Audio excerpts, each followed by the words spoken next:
Greetings, everyone, and welcome to the 260th edition of Cinema Effect, the podcast where we review and talk about a different movie every single Monday.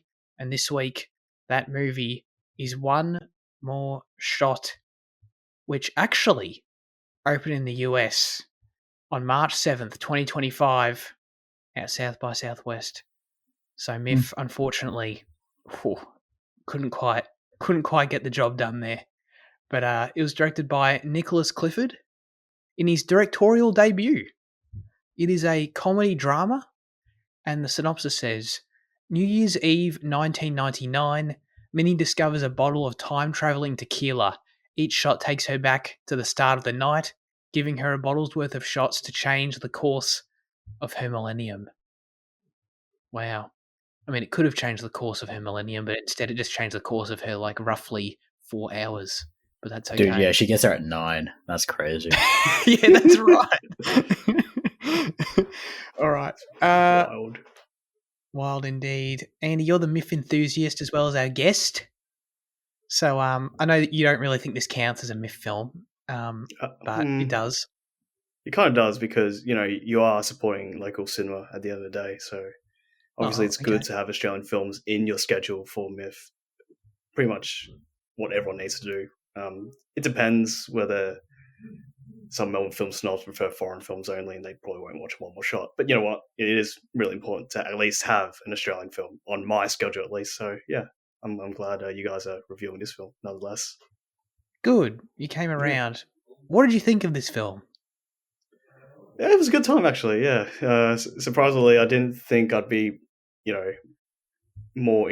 I didn't think I'd be more emotionally engaged with this film because I thought it'd be like one of those I suppose generic time traveling films where you come back a single day, whatever.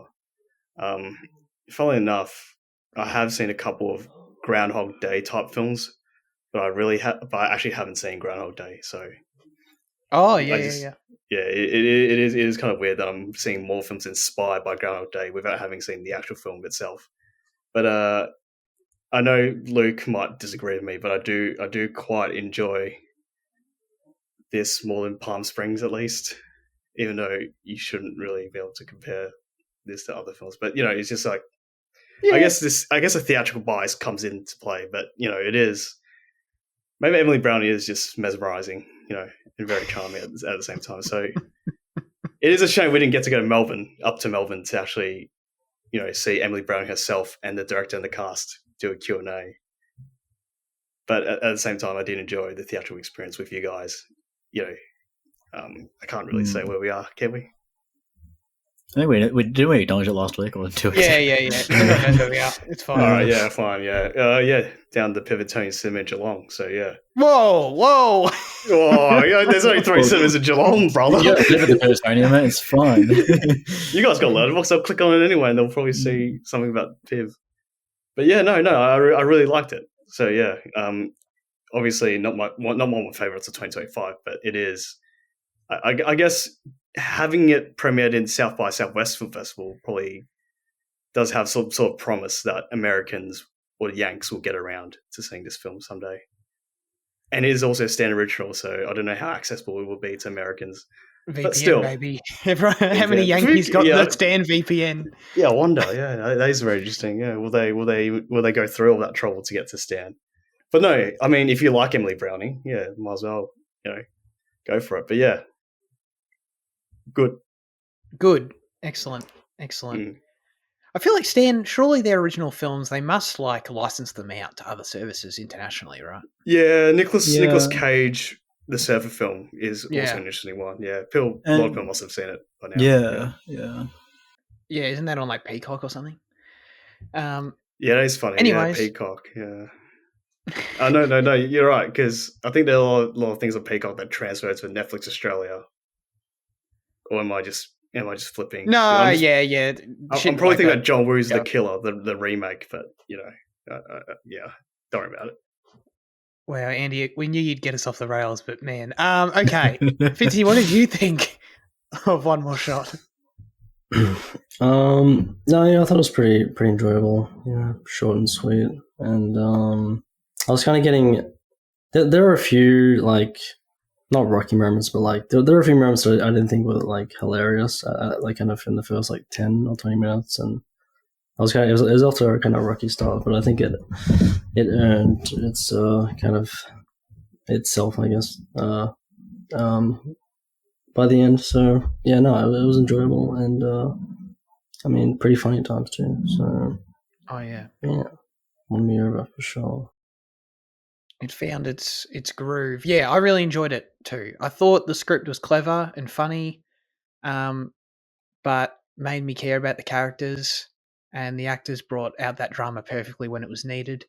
It was the perfect length, and I always throughout I was into it. I always wanted to see what was going to happen next.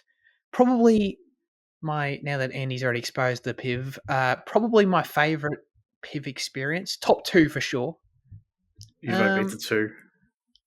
No, it is my favorite PIV experience, actually. Yeah, it's number 1. Oh, yeah. But you've only been to 2 films at PIV. I have not been to a PIV. I've been like 7 times, mate.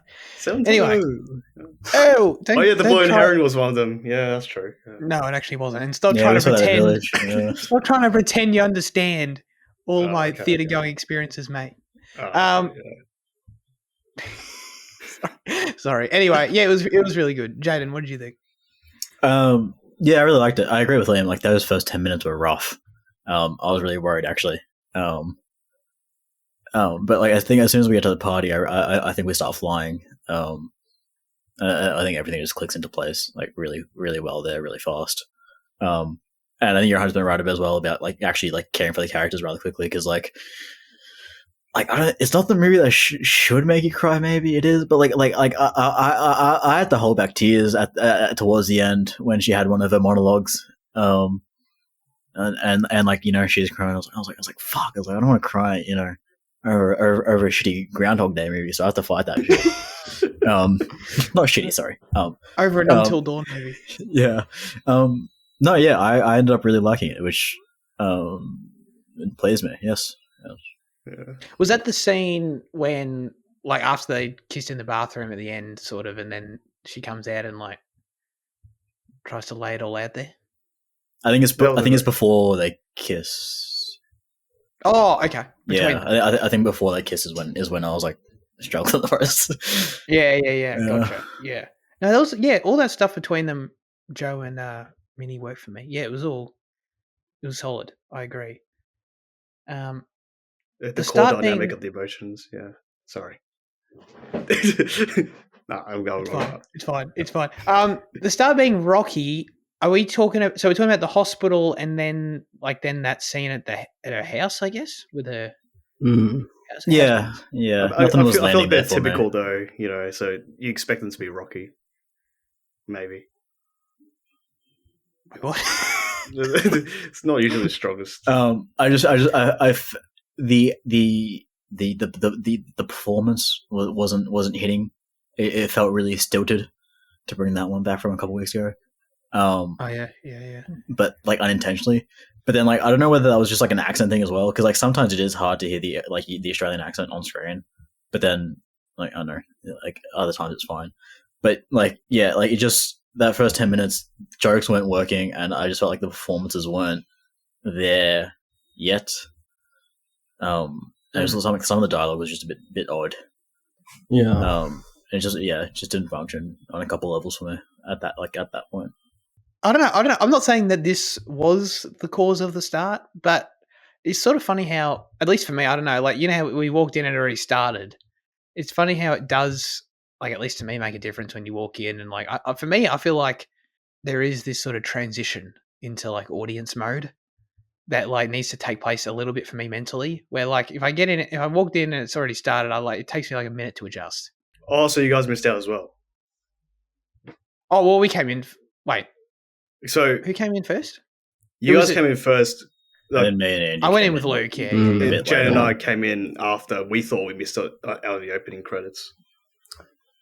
We surely missed more than like a minute. Like, so it's only a minute. Just the hospital. No, you missed barely anything. Like we caught like the opening title card, or like not the opening card. Because all I had was Liv whispering Well, it was Liam whispering to me. It's New Year's Eve, 1999. So that was like the most important information you missed. I was like, Yeah. Yeah, pretty much. You could introduce that later as well. So it's like, Yeah.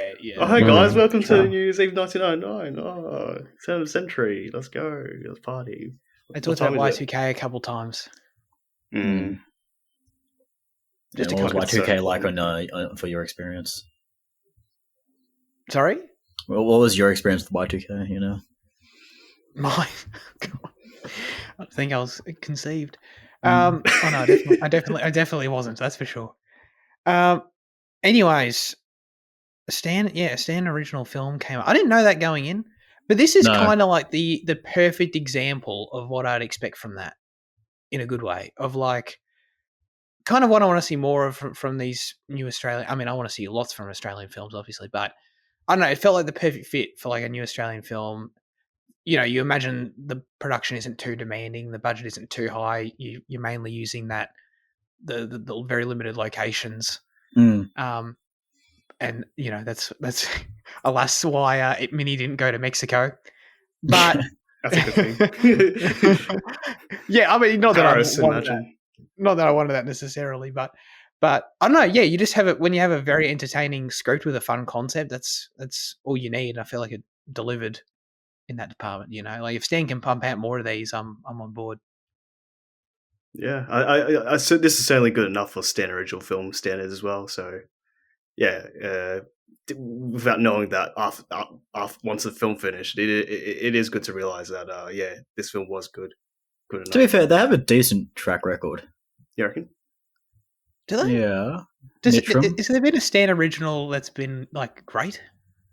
Nitram? Definitely not The Surfer. I liked Nitram. Yeah. Okay. Oh yeah, what about that horror film with Bella Heathcote? Yeah, Relic. And Relic. That was good. Yeah. No, you're right. There's a couple. And then like there, TV show wise, like I haven't seen many of them, but like I know that they do okay. Like Bloom and the one with Thomas and Mackenzie. Yeah, totally completely fine. Yeah, like that one. Like they do not too bad. There was that one with Travis Fimmel. I haven't seen that one. Oh, the detective one.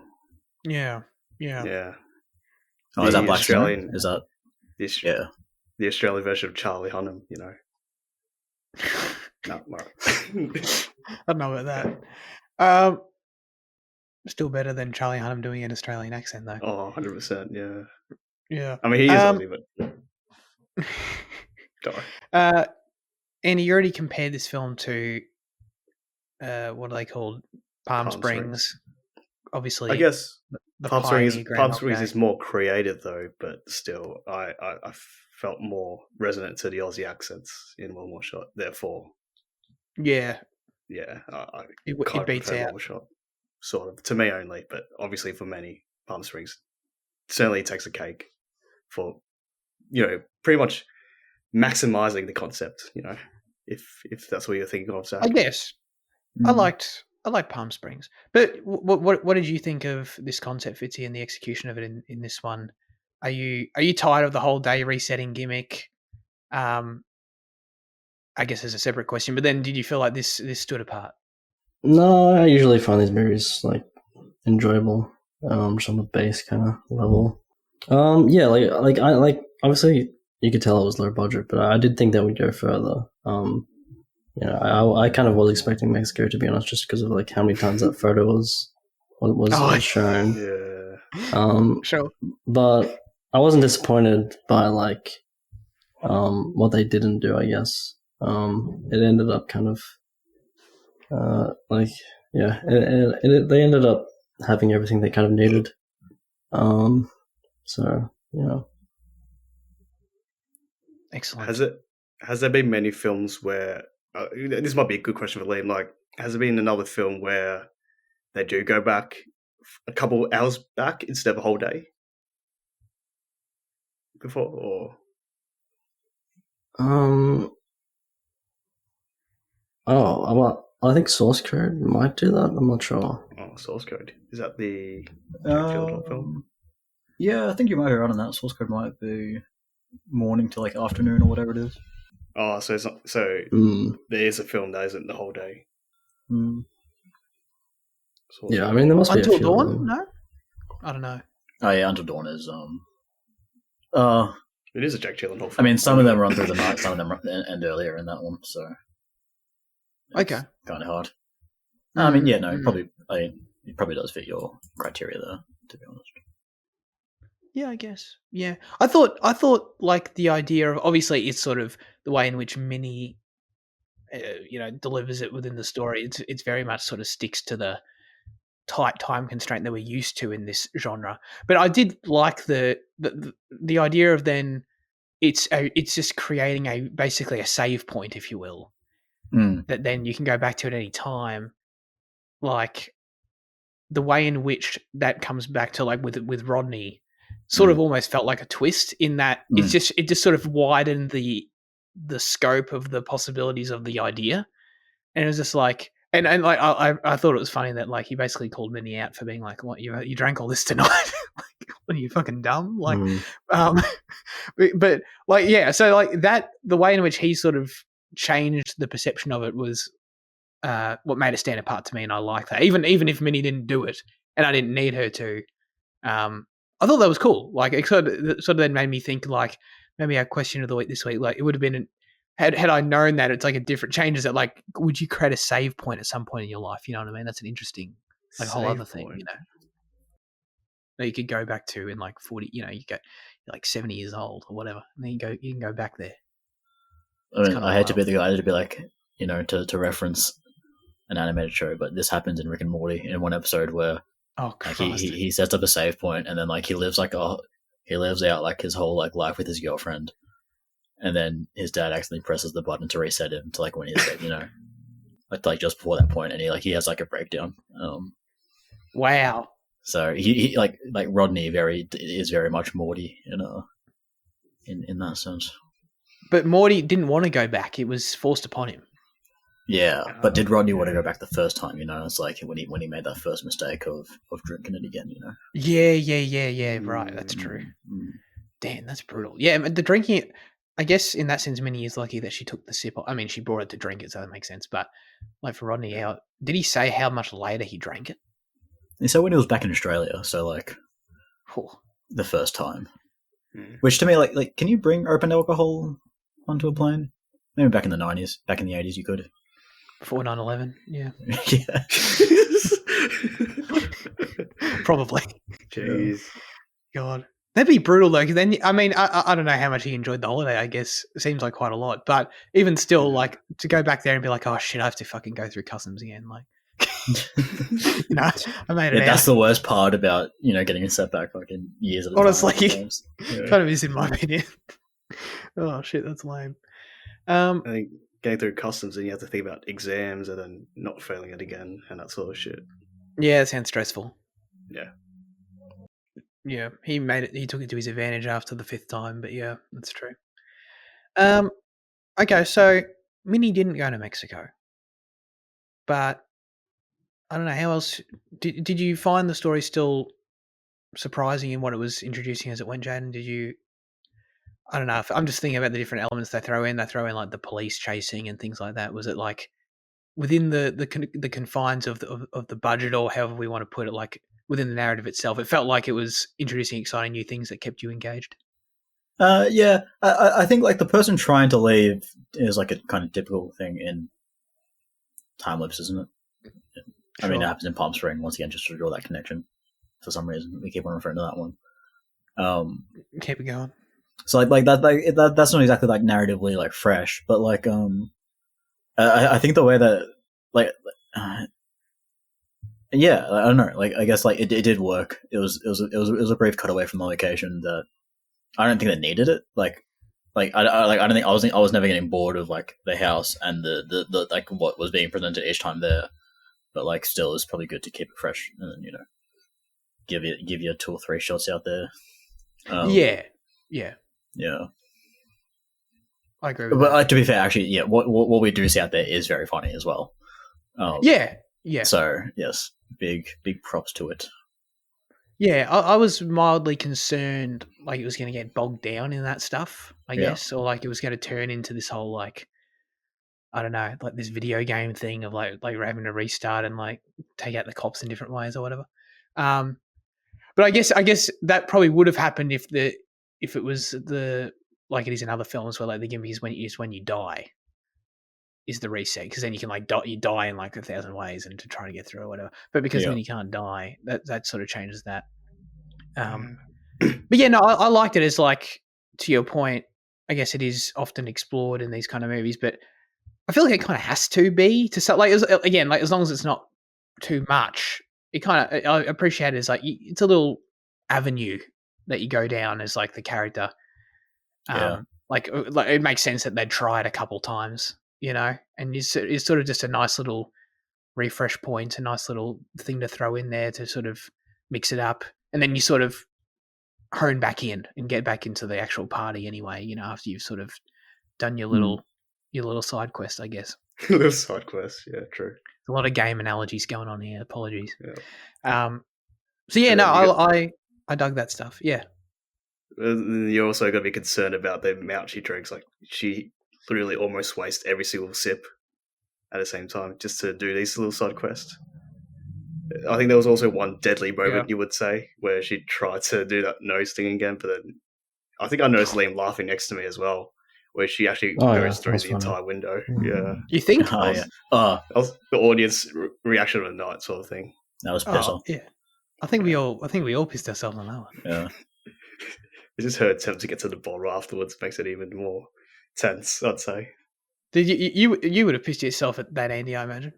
Yeah, I did. Kindly. And then I also pissed myself seeing Liam laugh at the same time. So, yeah. Oh, yeah. That also amped up my night in a way. Yeah. Yeah. No, I think, yeah, Spooky. Yeah, Liam for sure, and Spooky next to me. We all were pretty broken by that. No pun intended. Yeah, it was very good. Broken. How clean are those windows, though? Jeez. True, unrealistically clean. My sister has done that exact thing. She didn't break her nose, but she got like a massive bruise on her. She was like 14 at the time. Gash. So, like she like had like a massive bruise on her forehead when she like walked into a glass door that was like way too clean. So that's the most realistic part of the film. Very clean windows, ladies and gentlemen. Well, I guess in that sense, the first time was the first instance was. Oh god, the walk straight through the glass is like definitely the most I've laughed in a cinema in a minute, for sure. It was very funny. God damn, they didn't even try hard at the physical comedy. It just really worked. It was effective.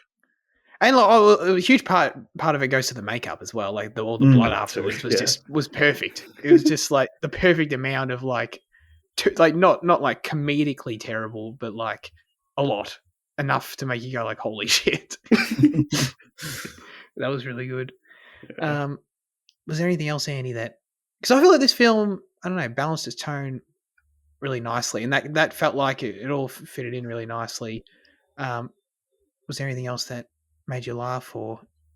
I guess we could point towards the awkward part of the film, which was C-word. Like, I feel like C-word right now being in this podcast...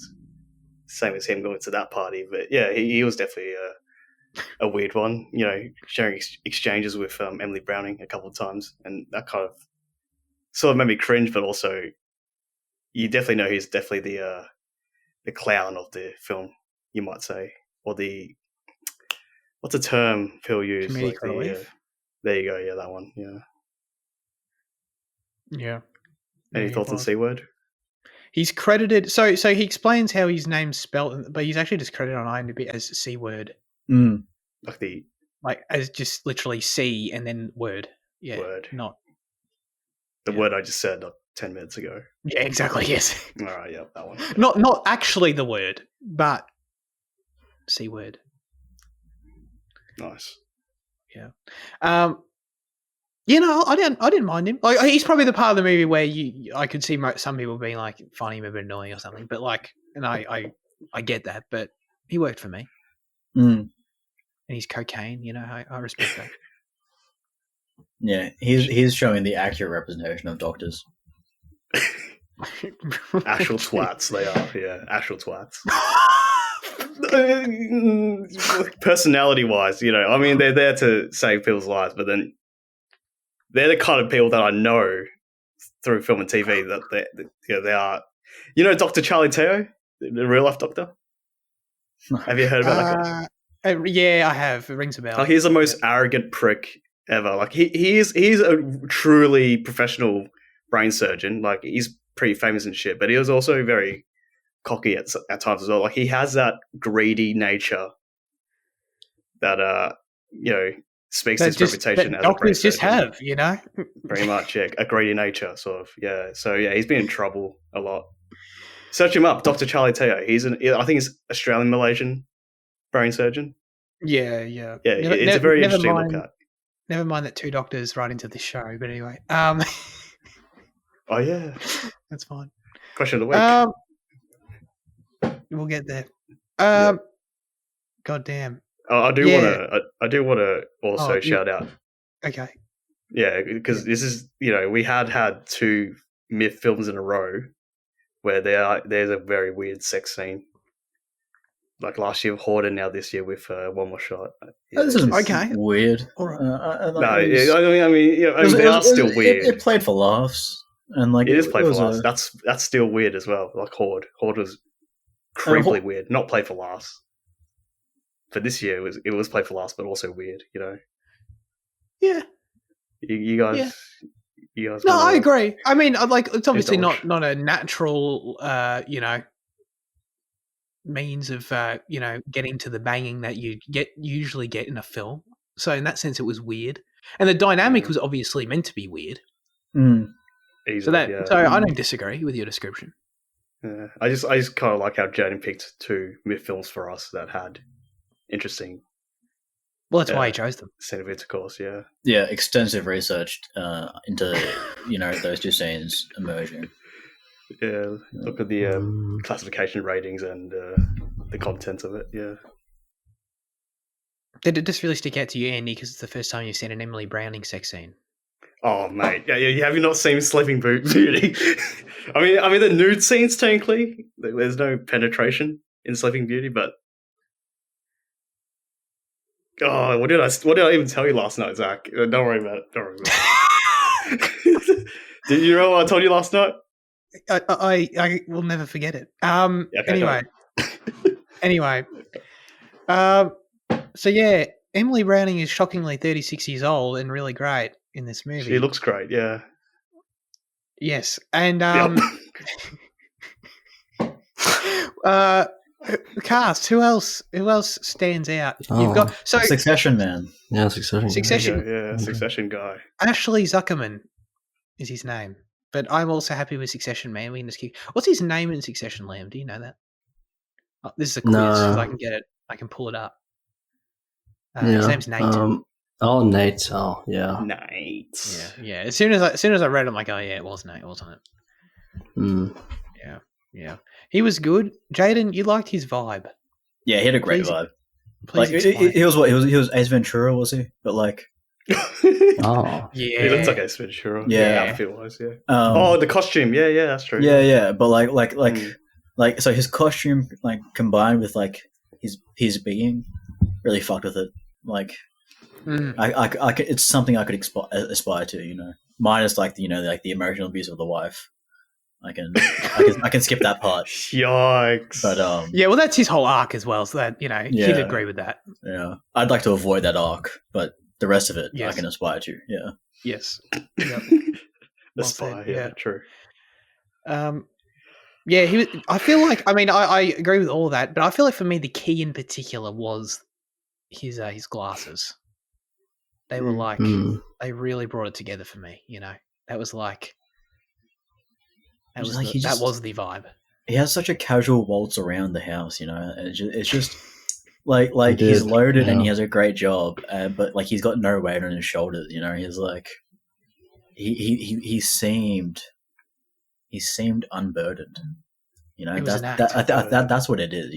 He seemed well. You're right. It is an act, but he was good at it. Yes. It's been practicing that unburdened act for a few decades. Yeah. Exactly. So does that explain why he doesn't even recognize a bottle the first couple of times throughout? Because he's just casually waltzing. Well, yeah. So does he actually see it the first time? She goes to drink it after she walks through the window. Was he not there to see the bottle? He He might be there. mustn't have been. I think he might have been getting ready for the Y2K surprise.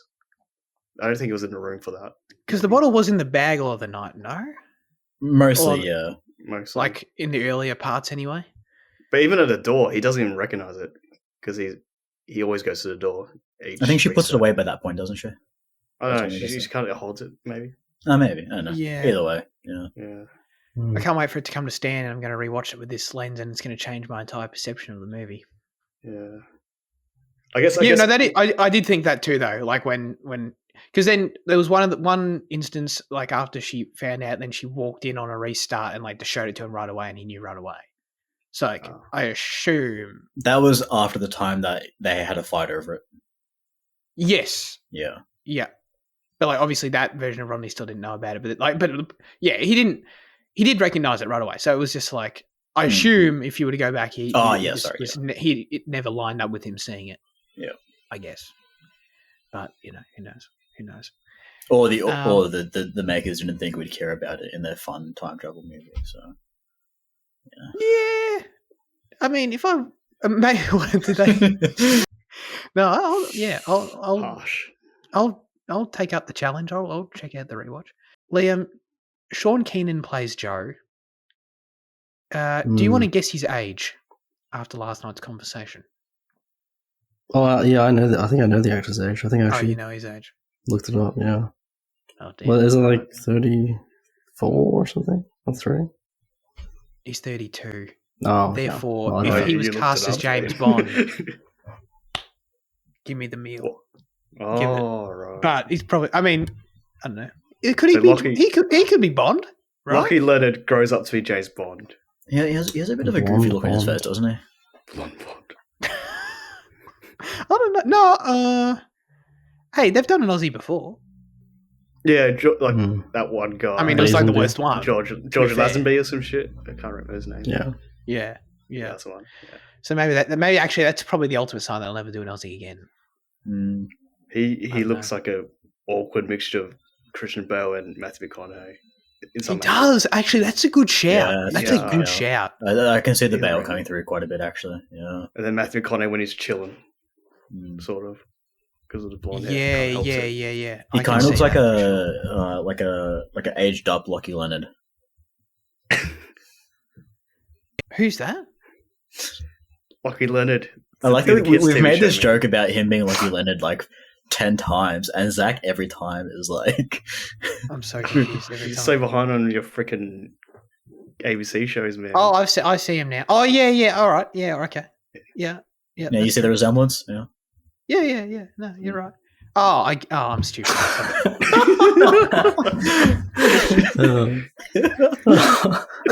Okay, hell, man. I was crying about it. I've never heard of this show. Bro, What we've is it? literally How said do it you like know that? 5 times in the past week about Lockie Leonard being in the movie. Yeah, we have. It's one of those ones where like it doesn't register. It's like I don't know. It's like when you're talking to an NPC about real life stuff and they just don't understand it. It just goes, you know what I mean? It just doesn't even register. Here's a challenge for you. Watch Lockie Yes. Leonard on Stan after One More Shot comes out. Zach. Yeah, it should come up right as the top suggestion below it. Yeah, 100%. Oh man. I don't watch Anyways. that show much. I'm more of a mortified person. Honestly, Sam. Yeah. Liam? Yeah, no, Modified was that, yeah, good, yeah, it's good. More iconic, Hector. Yeah. Brittany, who was played by Maya Mitchell. Don't worry about it. I'm looking at Zach's confused face, and he's not gelling. Well, I'm sorry. Like, I probably would With be us able to actual contribute more if I 2000s watch kids. these. If I watch these shitty shows, Yeah, no, we've established that Zach didn't watch kids shows. No, We did, yeah. Yeah. I watch real. I They'll- watch they'll real shows definitely like disappoint. Star Wars: The Clone Wars when I was. No Scooby Doo, no Tom and Jerry, no Lockie Leonard. Like, come on, No. mate. Tom and Jerry too. Oh my god. Tragedy, man. Anyways, this kid, Lockie Leonard. I was looking at his track record here. He was in The Power of the Dog, apparently. Yeah, I don't really recall him. No. he's definitely one of those To be side fair, I don't characters that remember. get one line. Yeah. Okay. All right. Probably, He was in yeah. Nitram as well. Okay. Nitram. Or Nitram. Shut up about Nitram. Didn't Liam say it was Nitram? I feel like That's he's true. the one Yeah, it that's is always... Nitram. Yeah, the fuck. Yeah. I thought it was Nitram too. Whatever. And we've also got him in... Why am I doing this?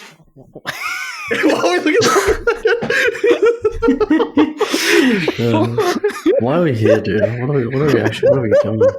What are we actually doing? Oh man. Speaking to each other through a computer screen, right? At 8:57 p.m. Why? Losing track of the freaking review so far, aren't you? But he was good. I liked his confession scene of him being an alcoholic and his real moments as well. Those added something to the film, I guess. Absolutely. Yeah, no, that is totally true. Yeah, I did find his reactions captivating whenever he talks to Minnie, pretty much. Yeah. Yeah. He had to do his opening. What was his opening line at the reset point again? Oh, what time is it? That's what time is it? Yeah, comes a tattoo, that sort of thing. He had to do that so many times. I don't know. He's brought something different to it every time. Yeah, I agree. The director demanded 50 more takes each time. Yeah. Maybe, I don't know. So we don't. I assume, having just come out of MIFF, there probably wouldn't be much trivia, would there, Zach? Dude, would you like me to read you the one piece of trivia about this movie? There was one. It had 0 likes. This is what it said. Pia has a bag of paper Australian banknotes. By 1999, the changeover to, what's this word? Polymer notes? I don't know. The non-paper notes that we now have that are way better was well and truly completed and paper removed from circulation. Okay. So usually those go in the goof section on IMDb. But that's all goofs. That feels like more of a goof, but some amateur coming out of the MIFF screen probably put that in trivia by accident. Sort of is a continuity issue or goof issue. They were hunting for their trivia clout, I think. Probably. But we should do the no same. likes yet. We've got the Dude, we should. Today.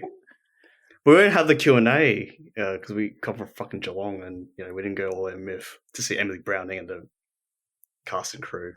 I should just create a post in the trivia and just say Emily Browning is 36 and Joe Keenan is 32 and just post that and watch it get likes.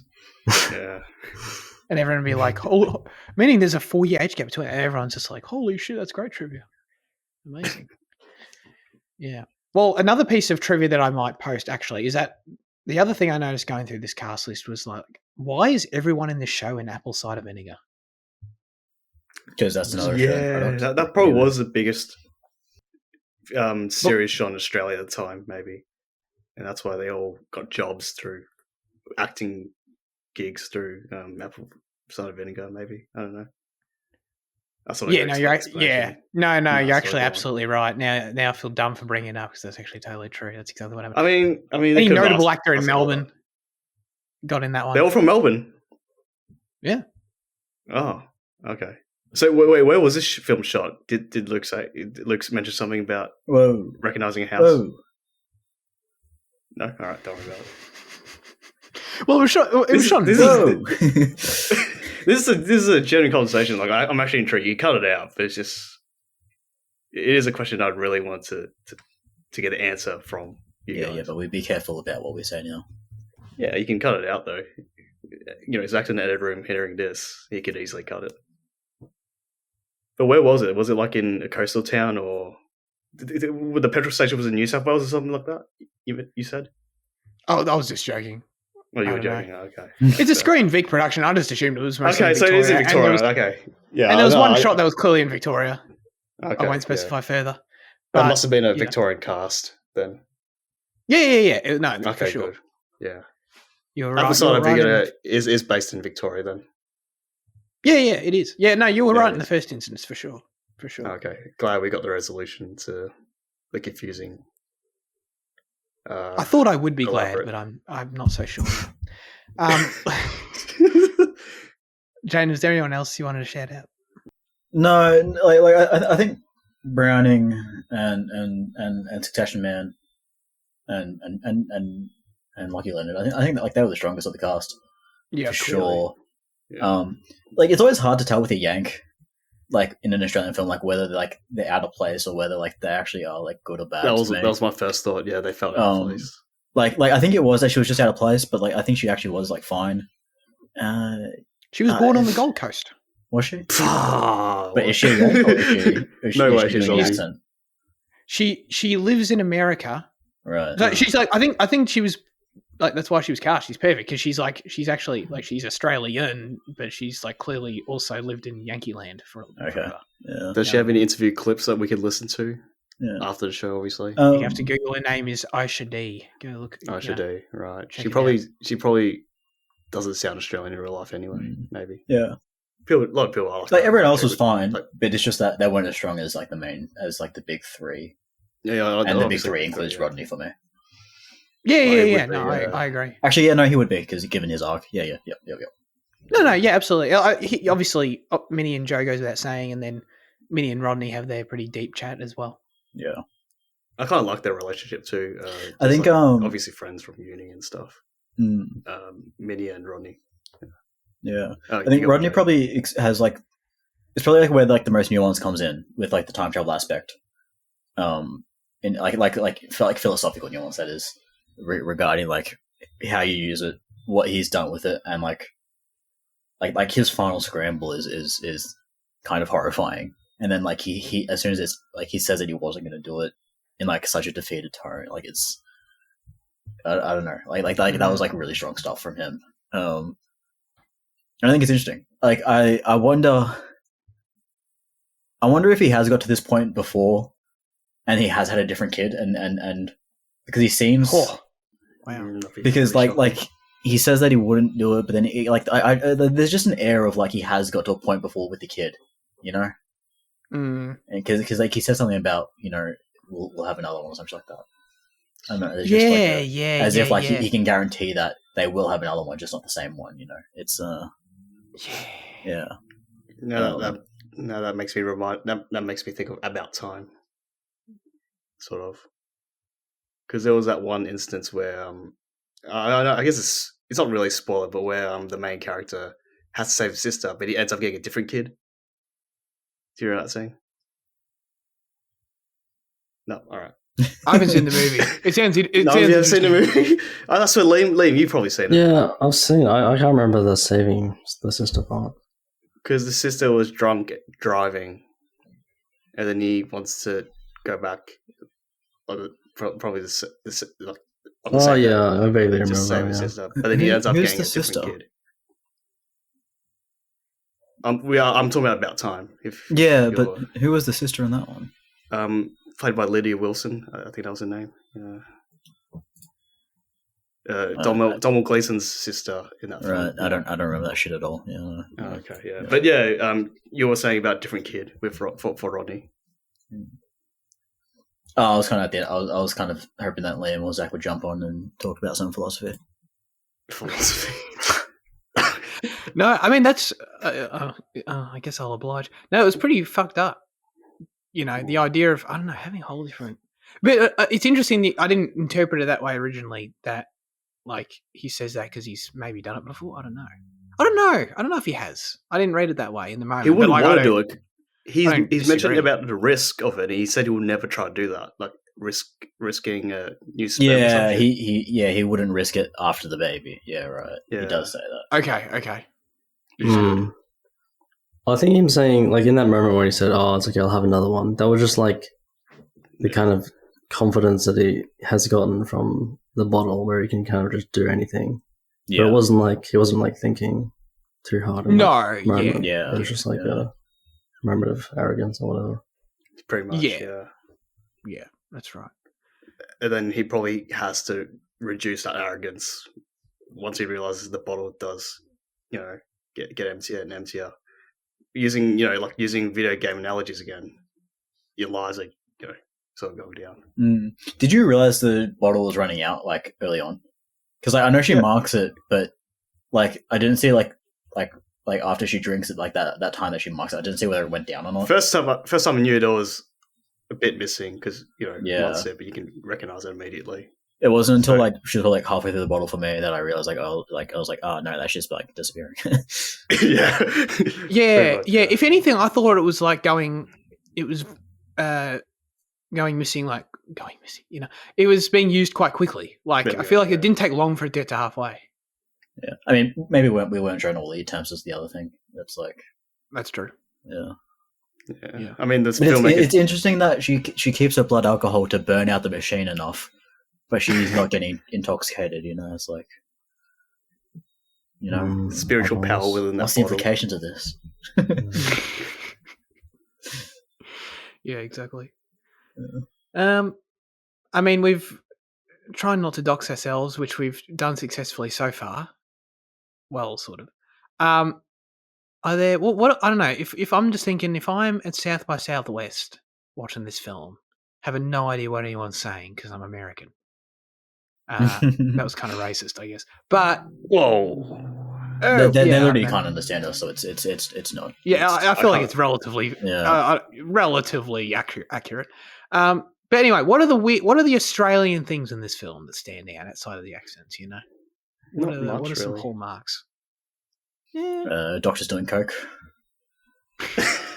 We don't need to go on another doctor's rant. Yeah, there's not. I guess there isn't much actually. Yeah, I don't know. I do hope Charlie Teo does get mentioned on the YouTube description. I don't. Just saying. And But anyway, yeah, go on. Hopefully not. Go on. Yeah, I don't know if there's anything like distinctly Australian in it. Other than the dialogue, obviously, but even that's not crazy. Yeah, and it's not exactly like region locked. I mean, like there's no like references really to anything. Region No. locked. It's like the pelvis. Yeah. It's like DVDs all over again.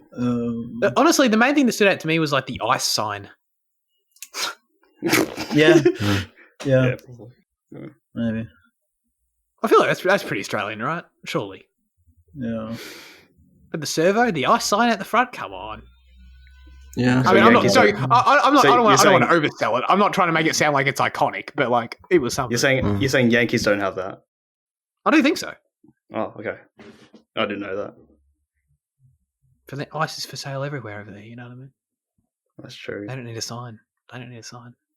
Mm.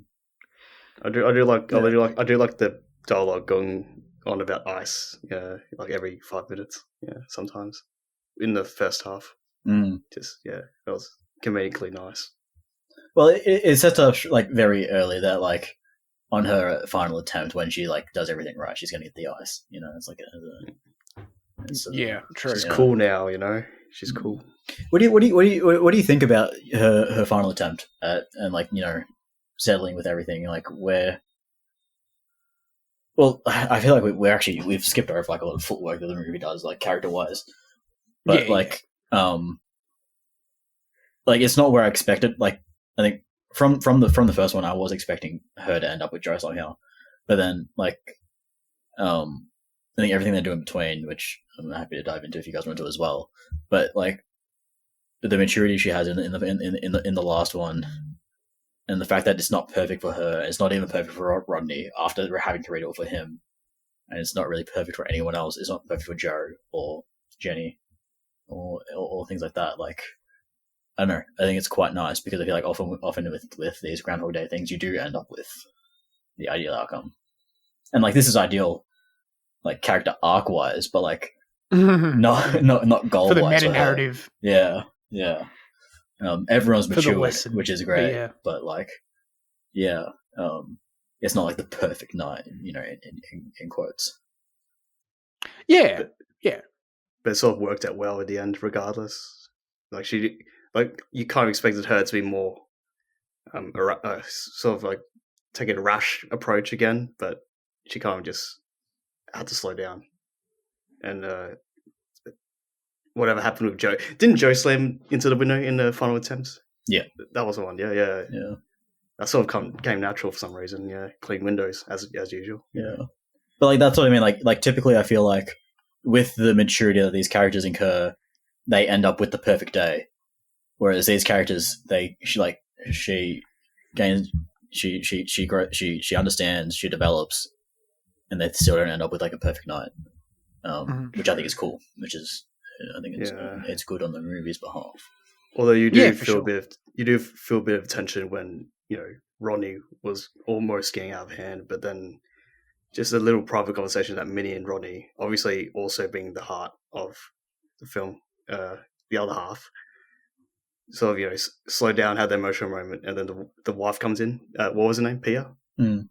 Yeah, like she was surprisingly not too angry about what he did out in the lounge room, and they sort of reconciled it. Felt like not in the most obvious way, but sort of like a nice little touch.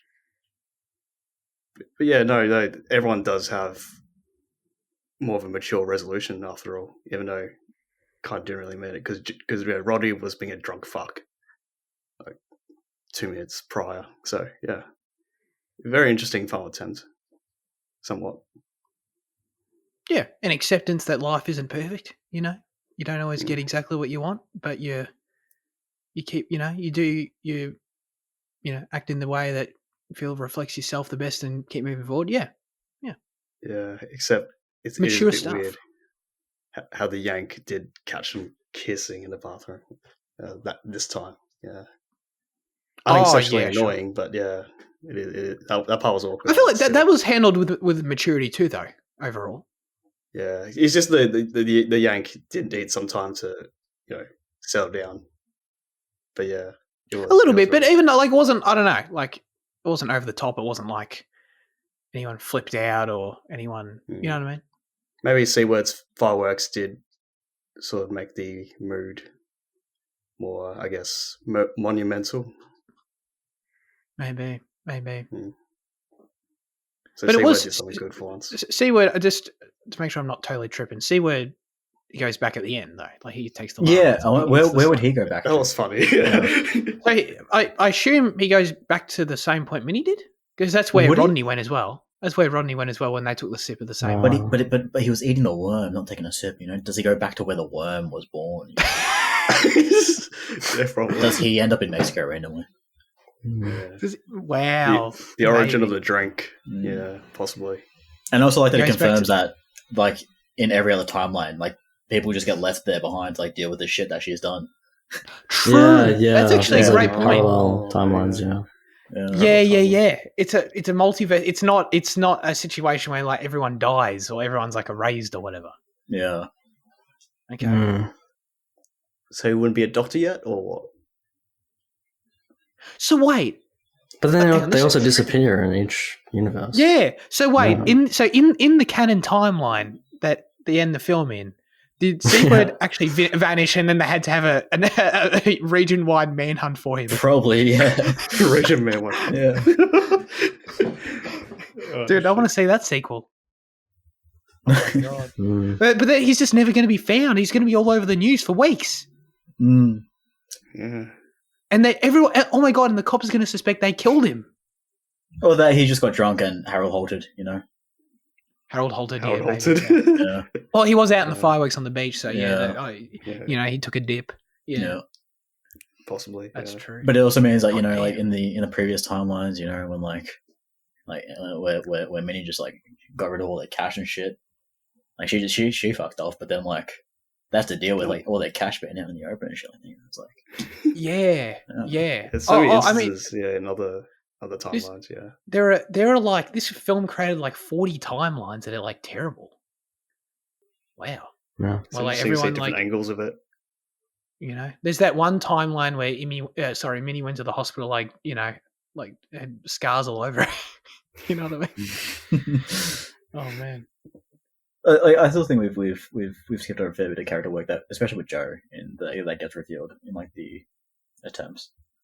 Yeah, that's true. Yeah, I think that was like immensely interesting. But like we are, we are approaching the time limit. Yes, we are. Let's get to our final verdicts for One Last Shot. Fitzy. 7. Solid 7. Yeah. Nice. I'll give it an 8. Jaden. Oh, damn it. 8 as well from me. Oh. Nice. Andy. I don't rate anymore on Letterboxd. You fucking... Yeah, he's hit Liam's face from 2 Wait, years do you ago. know actually? Do you know? Bro, Actually, what? You didn't recognize? Yeah, he took everything off apart from his tens. Yeah, I did. oh, really? Oh, You actually took everything off? Yeah, I spent like the how long did that midnight. take? It took me Dude. like an hour and a half. Oh, over really? 2,000 take something forever. films. That actually doesn't sound too bad. Well, I they thought were it short was films way though. longer. Short films I don't rate, so No, it was right. easier to manage. Oh my But yeah, God. I mean, verdicts wise, I guess I really did enjoy myself. And obviously the script is not that deep, but I will, have a relief, be relieved knowing that Minnie and Rodney would spend their rest of life knowing that they know each other's secret of the bottle, which is kind of like, I guess, the most wholesome part of the concept itself. So yeah, obviously it's just one of those average Groundhog Day films for people, but for me it was a I guess a neat experience of entertainment, memories, and life. So yeah. Dude, if- that was the most cop-out shit I've ever heard. Sorry. Yeah, you go. Sorry. If the old Andy was to give To be ratings, I fair, guess. when Liam did do his whole "I'm not rating anymore," I think we still forced him to give ratings on the show, didn't we? Oh no, Yeah, did you force him to grade like absolute cinema, or something like that? Oh yeah. I think wasn't it a few weeks where it was like just create your own rating scale? Yeah. Look at I was talking about Liam's I don't situation remember. the other day. Yeah, funnily enough. No. But yeah, okay. I wouldn't say world class cinema, but I'd say maybe like entertaining cinema. If that kind of makes sense. That's my It's scale, still cinema. my verdict. It's still cinema, yeah. A lot more thought, very local, which is very important for MIFF. You want local films to be exposed to, Melbourne audiences. But it's a shame there's so many hipsters out there who prefer watching foreign art house films, bloody performative males. You know what that is? They drink matcha, they have tote bags. Luke and I were making fun of them the other day.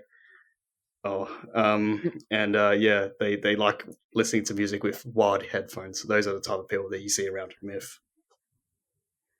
But yeah, they wouldn't watch this film, but we would. So it's like, if you're open-minded, go check out One More Shot at MIFF if there's still more screenings. Could you confirm that for me, please, Jane? I'm pretty sure there is. I'm pretty sure they're showing it in Castlemaine in a couple of days. If you wanna. There you go. Yeah, Nope. Zach and I Go were see it thinking in about driving. Shepparton. Yeah. Yeah, we were thinking about driving to Shepparton, Zach and I, just to see a MIFF film randomly. Yeah. Why not?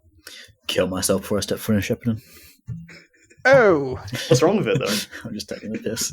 Oh, come on.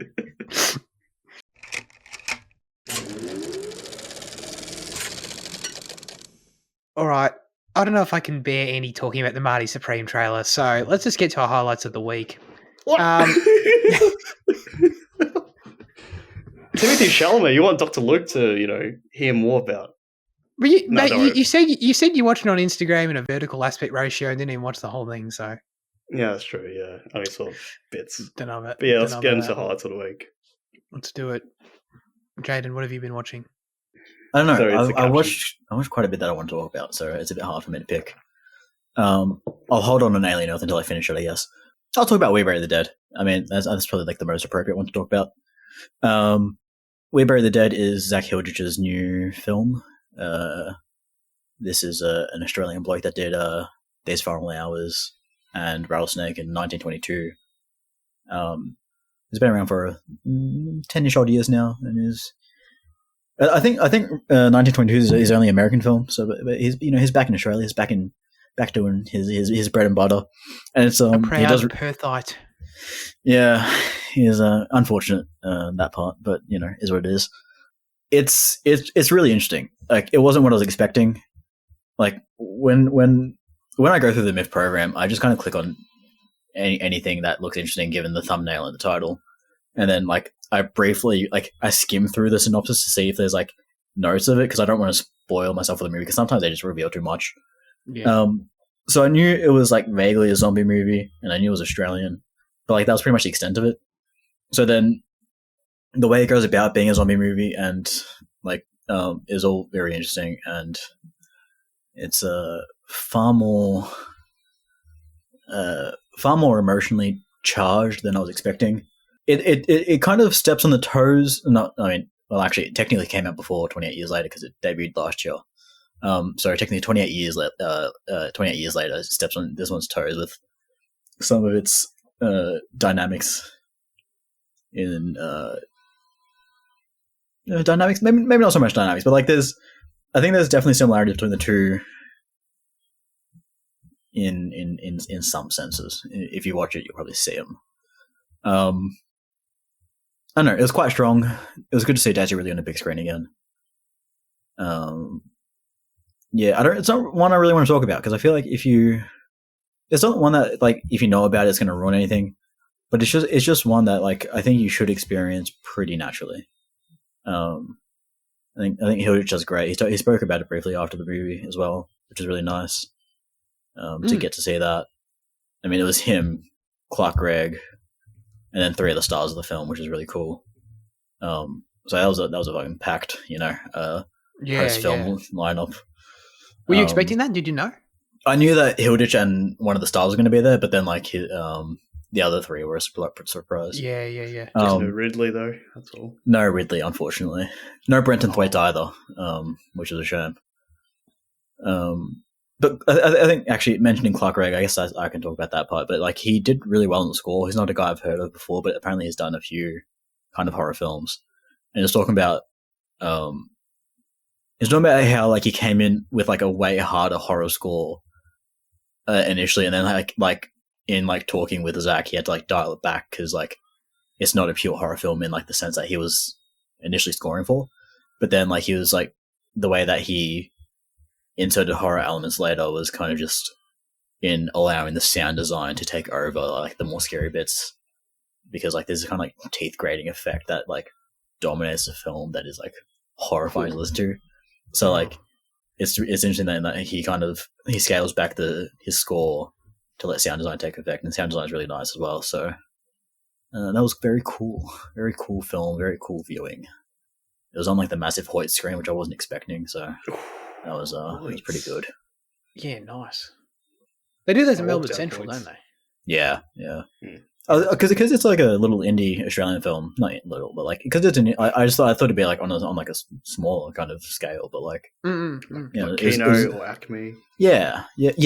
Acme size I was expecting, but like it warranted the big screen because of like it has like apocalyptic tones. Not that it's the apocalypse, but like Tasmania's, in the shits. Fairly that itself. More ways than one at the moment. Yeah. Ghosty enough. Yeah. Cool. All right. I feel I owe it to myself to check out this guy's films for sure. Yeah. As a Perthite. Watch list on Letterboxd, ladies and gentlemen. Yeah. I've had These Final Hours on there forever. Dude, These Final Hours is so good. I know. It's in the upper echelon of Australian films, It's in your Animal Kingdoms, your Noises type. Wow, dude, I love those films. Ambitious, I know we love those films. Wow, okay. Damn. Fitzy, what have you been watching? I watched Weapons, which was pretty great. Jaden's out. Oh, well, he's not here again. Oh my god. It just made me. It was just like, I don't think it's definitely one of my like most like anxiety-ridden movie going experiences for sure. Wow, the tension is just kind of incredible. And it has some really hilarious scenes near the end of the film, which kind of plays off that tension and kind of like alleviates it in a very funny and cool way. But it's a very fun movie. It's very like plot driven and like well, I won't even talk about the structure, but like it's interesting and kind of just engaging and entertaining. But I'm not sure I'd rewatch it. It's kind of the same thing as Barbarian, where they're both really cool and intense, and the way the story kind of develops is like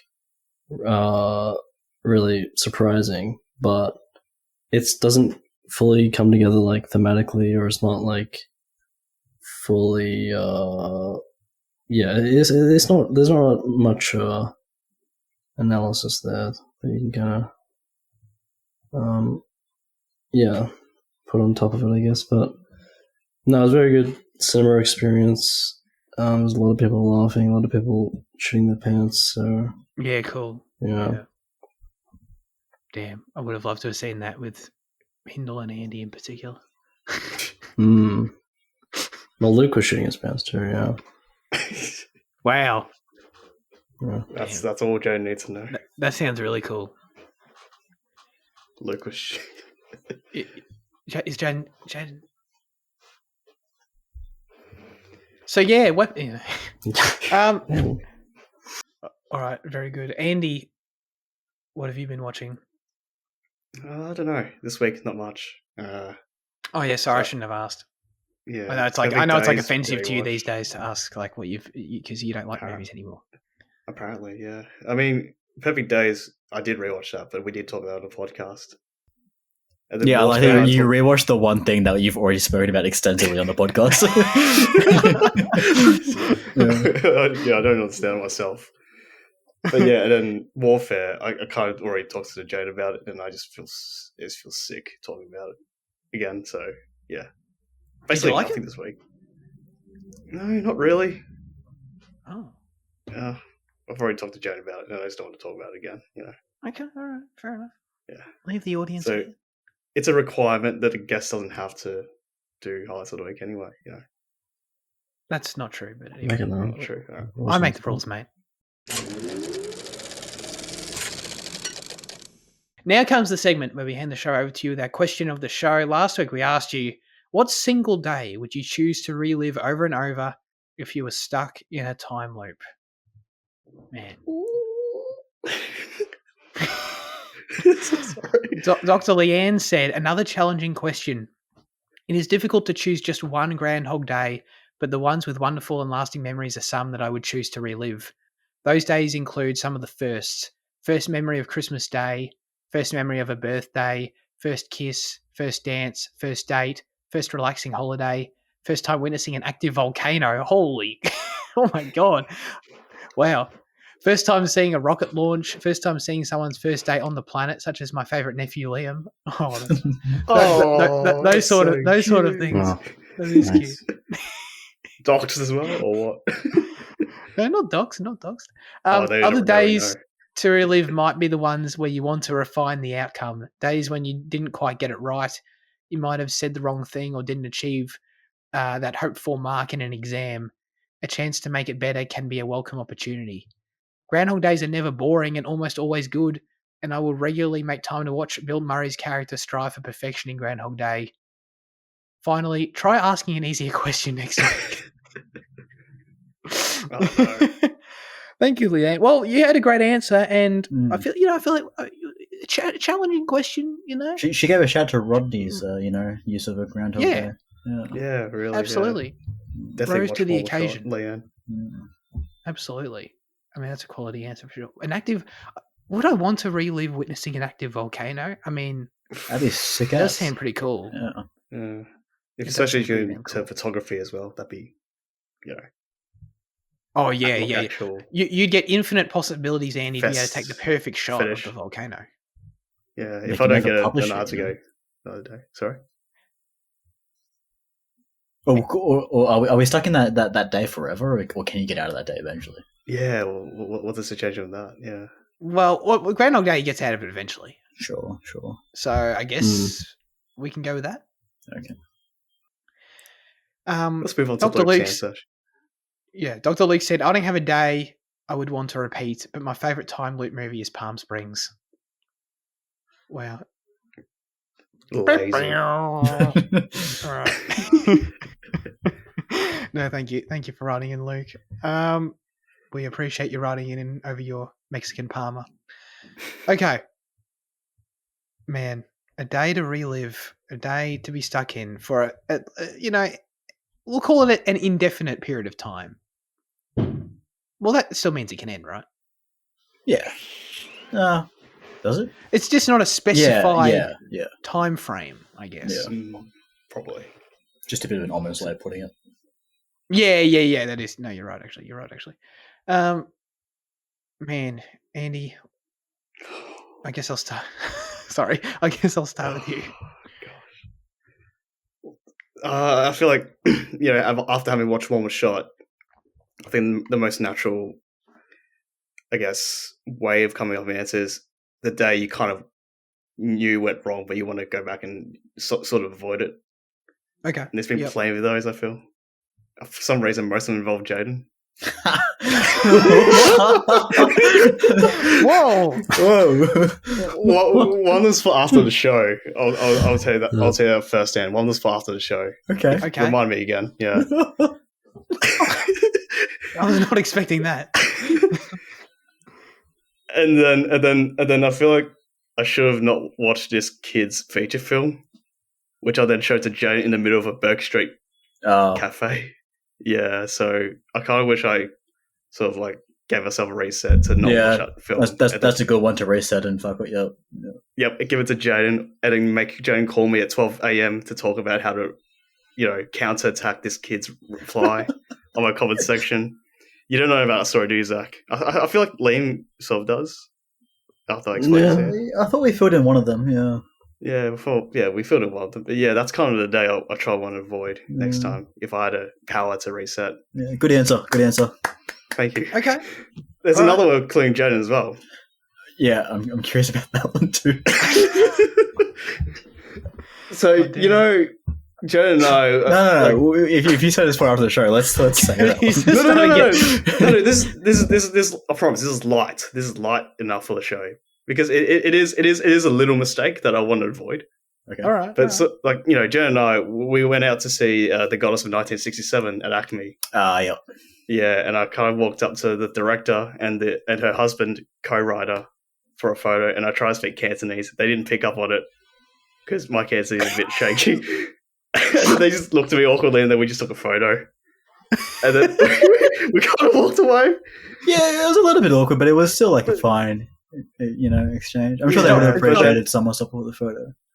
Okay. But then I wanted to do better next time. I want to try and be more confident. So I definitely want to reset that single day and sort of, maybe do a better. I'll probably avoid it like every other Melbourne person, just walk out of the cinema instead of asking for photos. No. Like you mentioned the other night, Jane. Yeah. With Zach Hildrich. I didn't want. I wanted the photo, but everyone was leaving the cinema, and I was like, "Oh, it's like I just wasn't sure what the policy is." I was like, "Are we not meant to go up to them?" But I feel like I should have just done it. Like, when else are you going to see 5 of the crew, all together? That's true. Yeah. But yeah, no, I think the best. I wouldn't say the awkward moments are the best answers, but these do feel like days where you don't want to do that. You wish you weren't doing that. I feel like those are the most tense ones. Coincidentally enough, with Jaden, that I technically want to avoid and restart and do it over again. I mean, in terms of life important moments like exams and shit, I guess I don't really mind where I am at the moment, but I would like to, start my high school education with a bit more thought, put more thought into it instead of just like brazing through year 7 to year 12. But I did enjoy I almost said the school. I did enjoy my high school life in a way, so I don't really mind at the end of the day. But yeah, I guess single day you should come with awkward moments, so I'll hand on to someone else for now. Okay, all right, I'll go. I appreciate you taking us in that particular direction. I'll take us in another one, I guess. Thank you. Okay, so obviously you think of good days, fun days, whatever. All right, cool. But then they also have to have a particular quality of like potential to be redone in many different ways. As because like, okay, I can say, I don't know, I had a great birthday when I was 15 or whatever, I don't know. But like getting to redo that again, what's going to be so different about it, I mean, you can do some different things, I guess, or whatever. But I thought, okay, the first thing that came to mind was actually my US trip. And I particularly thought of the day that I went wandering around New York City by myself. If I could do that shit over and over again, every day could be totally different. You know what I mean? We could do so many different things. You it walk could be so different much routes as to be well. liberating in many different ways. Yeah, Try absolutely. different cuisines. I could think about the infinite amounts of Infinite cuisines money. I have. Yeah. As Infinite well. money? Yeah. Yeah. You Yeah. stole my answer, but just different city. Yeah. No, I think we're on the same track here. Yeah. Now that's my answer. I just think about because I distinctly remember that day of being like, I mean, I wasn't like overwhelmed or anything in terms of like options. I guess like I was happy with what I did, but I was also kind of like, I don't know, like I can go in any direction right now. Like of any days, like there are infinite cool shit to do right here around me. You know what I mean? So I feel like that's. I'll instead of like a life altering moment, I'll go with that one. I wouldn't mind being stuck there. That sounds all right. That is good. Yeah, not too exaggerative, I guess. Like life wise, yeah, just something simple. No, pretty simple. You know, I want to enjoy the Groundhog Day situation if I can. So yours contrasts to mine. Mine's more not enjoyable. You're fixing experience. Yeah, it's different. Okay, yeah. Just getting the idea of what's going on right now. I want to know Liam's. Oh, I was about to go. Oh, well, you're gonna have to wait, Jaden. Yeah, like pretty much the exact same thing as you, but like just in Tokyo. Like, God damn it, dude. Hey, you can say Osaka. It's fine. You just have a different answer. Yeah, like I had many perfect days there where I did a lot of stuff, a lot of cool stuff, a lot of good food, a lot of walking, a lot of good photos, buildings, and all that shit. But there's so much more that you just can't fit in. But you know, if you can repeat the day until you're content, you know, it's pretty cool. Yeah, pretty cool. Just an example, like when like on the first day that you would have arrived there, but like when we moved to the hotel that we're all staying in, like I just went on me and Liam, we both went on separate walks, but like I went on a walk just through the neighborhood, and like it took me a couple of hours, but like it was just a couple of hours just down this one path, and like you just kind of get lost in it, and like it was fucking awesome. And like when you can do that, I mean, in like one of the world's biggest cities, like you can do that infinite amount of times and just never be bored of it. Like it's And then the thing with that is too, like, and then you know, if you want one of the days to be like you can just chill in your hotel room one day if you want, for real. Yeah, you know what I mean. It's not like if your Groundhog Day is at home, then you're kind of stuck. But like if your Groundhog Day is there, then you can chill if you want, but then you're also don't have to. Like it's the world's at your fingertips at the same time. Yeah.